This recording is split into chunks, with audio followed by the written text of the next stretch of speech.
अखिलेश जिंदाबाद जिंदाबाद। हो गया अखिलेश भैया जिंदाबाद जिंदाबाद जिंदाबाद।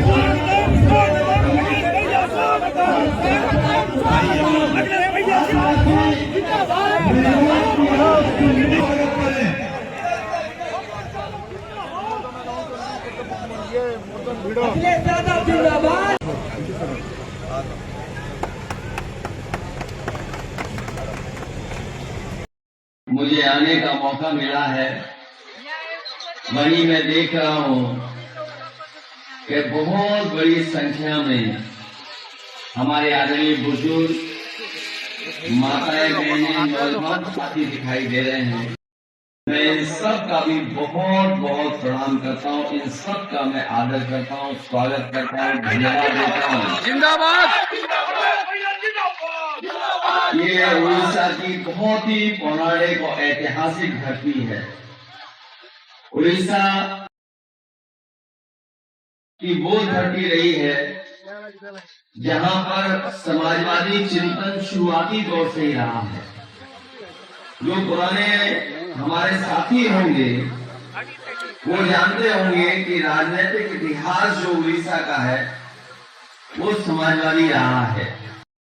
वो किसी न किसी रूप में पार्टियों का नाम बदल गया, नेताओं के नाम बदल गए। हमारे बहुत सारे लोग जानते होंगे कि जब पुराना आंदोलन और एक समय पर जब संपूर्ण क्रांति का आंदोलन शुरू हुआ था उड़ीसा या समाजवादी आंदोलन में या नेताजी के समय पर जनता पार्टी या उस समय के आंदोलनों में यहाँ के लोगों का बहुत बड़ा योगदान रहा है। नेताजी और यहाँ के सबसे पूर्व नेता बहुत ही गहरे संबंध रखते थे, लेकिन इधर मैं देख रहा हूं कि जो भी भारतीय जनता पार्टी के करीब गया है वो बर्बाद हो गया है। जो बीजेपी के पास चला जाएगा, मैं किसी दल का नाम नहीं लेना चाहता हूं, लेकिन दिल्ली में जब हम लोग रहते थे तो देखते थे कि उड़ीसा के हमारे तमाम लोग हैं जो बीजेपी से दूरी रखेंगे, लेकिन कई ऐसे राजनीतिक घटनाक्रम हुआ जिसमें यहां के लोगों ने हमेशा भारतीय जनता पार्टी का समर्थन किया और समर्थन का परिणाम यह हुआ है कि भारतीय जनता पार्टी ने अपना रास्ता बना लिया और आज उड़ीसा में भारतीय जनता पार्टी की सरकार बन गई। और ये ऐसे कमाल के लोग हैं। हमारे अध्यक्ष जी ने, हमारे प्रभारी जी ने बताया कि जो दूसरे दल का प्रत्याशी था, अरे यहां भी चोरी हो रही है। अभी तक तो हम लोग वोट की चोरी समझते थे, वोट चोरी की समझते थे बात, लेकिन अब तो मुझे पता लगा है पहले सरकार चोरी की, पहले सरकार चोरी हो गई क्योंकि बहुत करीब पहुंच गए थे। सरकार चोरी हो गई और अब उनके प्रत्याशी की चोरी हो गई। इसलिए मैं आपके इस धरती को प्रणाम कर करके ऐसी पावन धरती पर मैं आप सबसे निवेदन करने आया हूं, आप सबसे प्रार्थना करने आया हूं कि हमारा ये नौजवान प्रत्याशी है, कम उम्र का है, कम उम्र का है और ये हमारे प्रदेश के अध्यक्ष हैं। जब हमारी पार्टी कुछ नहीं थी तब भी ये हमारा झंडा, हमारे नेताजी का पोस्टर ये लेकर के यहां पर घूमा करते थे। उन्हीं का बेटा है जिसके लिए मैं बिहार का प्रचार छोड़ करके, बिहार का प्रचार छोड़ करके, कहां हम लोग बिहार में प्रचार कर रहे थे, पूर्णिया, बंगाल के बिल्कुल बॉर्डर पर, वो छोड़ करके लखनऊ और लखनऊ से रायपुर और रायपुर से सड़क के रास्ते आपके बीच में मैं आया हूं। लोग कहते थे सड़क अच्छी है, ये देश के प्रधानमंत्री कह रहे हमने सड़कें बहुत अच्छी बनाई हैं। अगर सड़क अच्छी बनी होती 1 घंटे पहले हम आपके बीच में आ गए होते, हमें अपना समय नहीं देखना पड़ता।